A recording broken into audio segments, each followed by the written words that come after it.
Mes chers amis, faites-vous des amis avec les richesses d'iniquité, nous recommande notre Seigneur Jésus-Christ dans l'Évangile. Ces mots laissent entendre que certains hommes ont des biens mal acquis et qui ne savent pas s'en servir pour leur salut. Chers amis, le mauvais riche, quelle que soit l'origine de ses biens, il s'y attache au point d'en faire son unique préoccupation, son idole même. Il ne possède pas ses biens, ce sont ses biens qui le possèdent.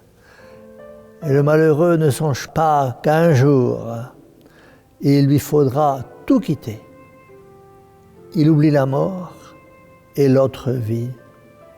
Le mauvais riche se sert de son argent pour faire le mal, pour augmenter ses biens. Il est prêt à tout. Tromperie, injustice, oppression du pauvre.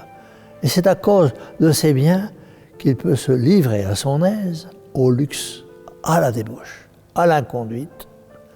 Le mauvais riche s'aveugle même sur l'usage qu'il fait de ses biens.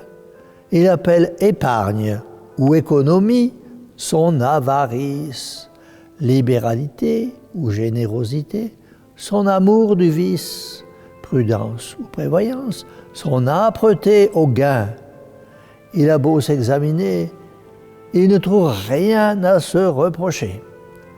Le mauvais riche, mes chers amis, n'est jamais satisfait de ce qu'il possède.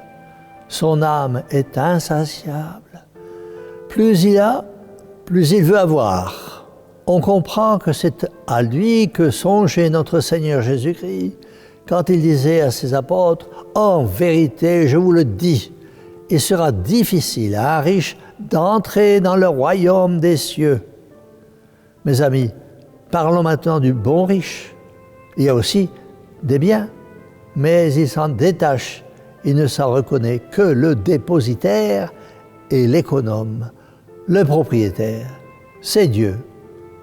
Il voit ses biens augmenter sans plaisir, il les perd sans chagrin, il les administre néanmoins avec conscience, car il sait que le divin maître lui en demandera compte un jour.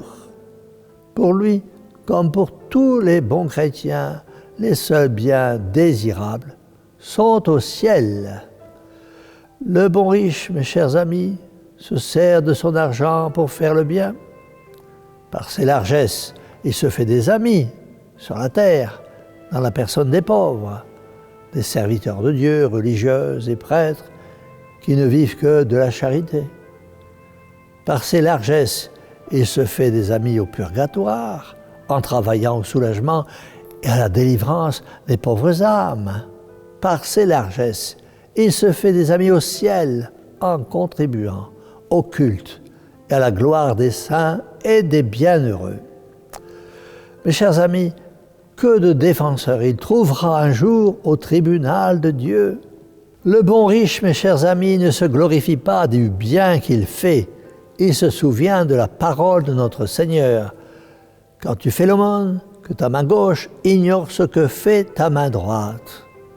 Demandons donc à la bienheureuse Vierge Marie, Notre-Dame des pauvres et des riches, qui est beaucoup de riches selon les principes de l'Évangile. Alors, nous verrions moins de misère et la paix s'établirait aisément entre toutes les classes de la société. C'est pourquoi, de tout cœur, nous disons à cette bonne mère, Mère au cœur douloureux et immaculé, sauvez-nous.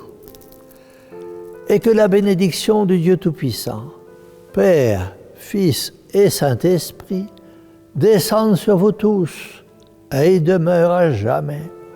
Ainsi soit.